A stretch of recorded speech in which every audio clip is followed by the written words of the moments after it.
Good morning, Thank you for Julia. joining us. Just first of all, what was your reaction to the address to the nation from the Prime Minister last night of this booster effort before the end of the year?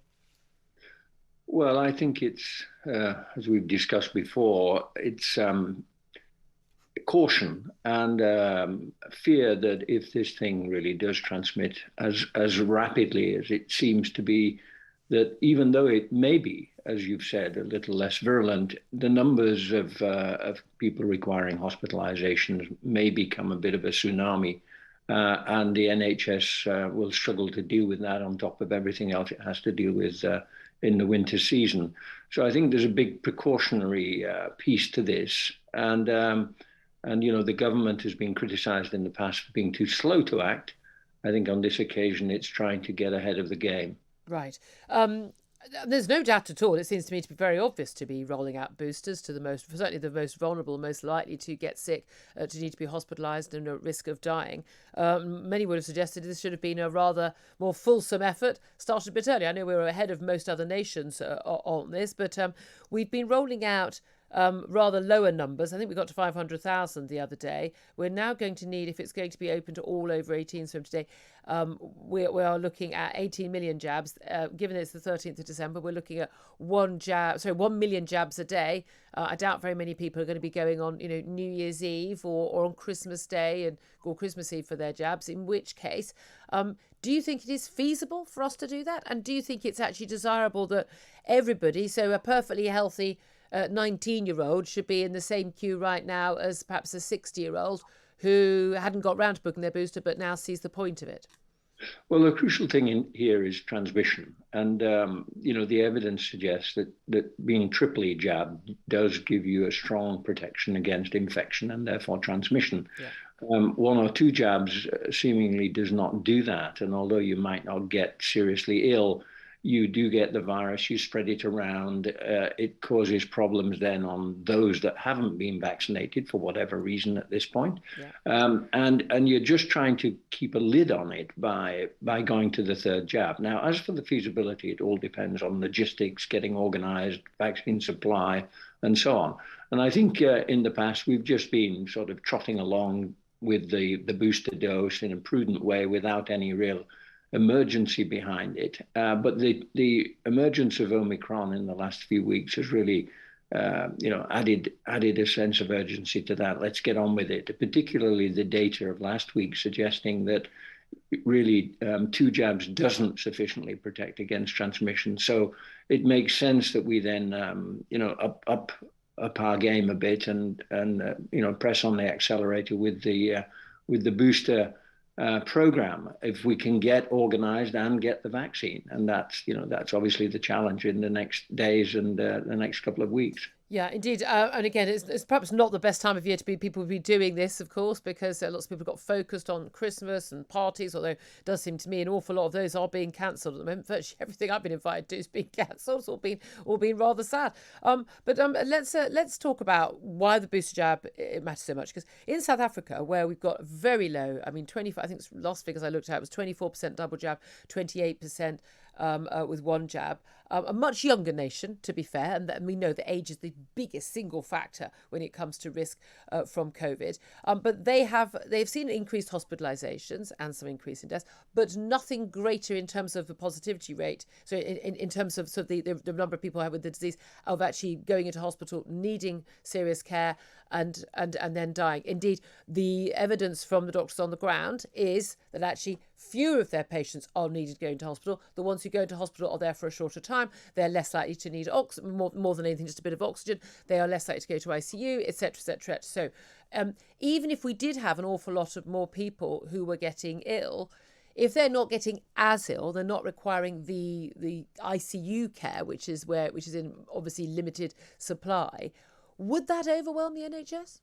Well, it's a question of the calculations behind that. And as you know, there are teams of mathematicians and epidemiologists and modelers that are feeding into the government's decision-making process. They haven't been very reliable so far. I mean, all of the predictions about what would happen when we came out of lockdown in July, all the predictions about what would happen if we didn't lock down and things. I mean, Well, all of the waves that have been predicted by the modelers so far have been, completely, not just a bit off, they've been so ridiculously off that they're well, kind of meaningless, aren't they, those predictions?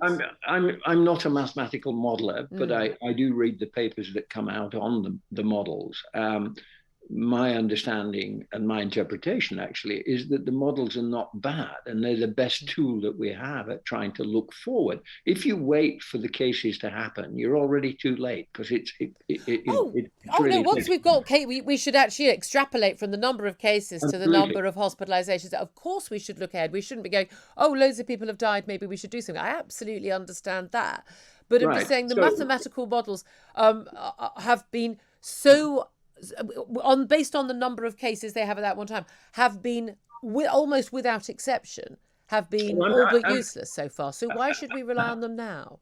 I'm not sure that they have been useless, Julia. But if you compare where we have been in Well, every single state well, let's with the let's predictions, they've been so far out. Why would we look at trust them? it. Let's look at it. I mean, Neil Ferguson was on one of the programs. I think it was Andrew Marr a while back, suggesting we could have had as many as 100,000 cases per day by this time of year. He was off. We're a bit It's 50,000. quite a lot off. It's twofold, and it's not a precise art. To be twofold off isn't so bad, actually, when you think about trying to make predictions and the rate of vaccination, the age distribution, the the rate of spread, and so on. Being twofold out isn't as bad as it would seem. And it isn't a precise art. You have to make educated guesses, feed in what data you have, make assumptions that are driven by your experience in the past and what happens with other viruses in other epidemiological situations, and you do the best you can. Well, except some of those mathematical models didn't even factor in things like half-term holidays. That's how, or the weather. It gets warmer in the summer, so often it's not so bad with respiratory diseases. But really talking really basic stuff. Okay, we're going to have to agree to disagree on that one. Let's come back to the booster issue, because there are lots of people who would have happily gone out and got their first and second doses, and they were told, whatever, 15 million jabs to freedom for the most vulnerable. And then it's gone all the way down to 12-year-olds getting the jab. Now we're talking about 5 to 11-year-olds as well. What is it about the third dose, the booster jab, that makes two jabs which we were told was what we needed and did work against everything, including Delta, that suddenly means that they don't work properly in terms of getting infected against this new Omicron variant? What does the third booster jab do that suddenly boosts your protection so much? Because a lot of people are very confused about why the third one would make such a difference. Well, you have to think of antibodies probably as a piece of velcro that binds to the virus and sticks to it and kills it. Now, if the virus changes, the velcro doesn't quite fit. It doesn't completely misfit, but it doesn't fit quite as well. And you sort of need more antibody to mop up the virus because it's not sticking as well to the antibody. So the changes that we've seen in the S protein of the Omicron are all around, or a lot of them are around the sites where we know the antibodies bind to the virus. And those changes make our antibodies less sticky for the Omicron. Now, so what the booster does is up the concentration of the antibodies. There's more antibodies. So although the virus is trying to escape and doing a decent job, it's hitting more and more antibodies in our blood system when it's trying to replicate. And so a very high level of antibody keeps it back, whereas lower levels struggle because of this improper fit that they have then on this new strain. That's basically what's going on here. So the higher the concentration of antibodies, the better chance you have of fending it off. And the booster provides that oomph in getting the antibody levels in your blood system. What a fantastic explanation. I so appreciate that. Just finally, any adult anyone over the age of 18, should they go and book their booster now? Absolutely, I think they should. Yeah, I've had mine and didn't hurt a bit, as they say. Professor Jeffrey Almond, really appreciate you joining us. Thank you very much indeed. Former head of research for vaccines at the pharmaceutical giant Sanofi.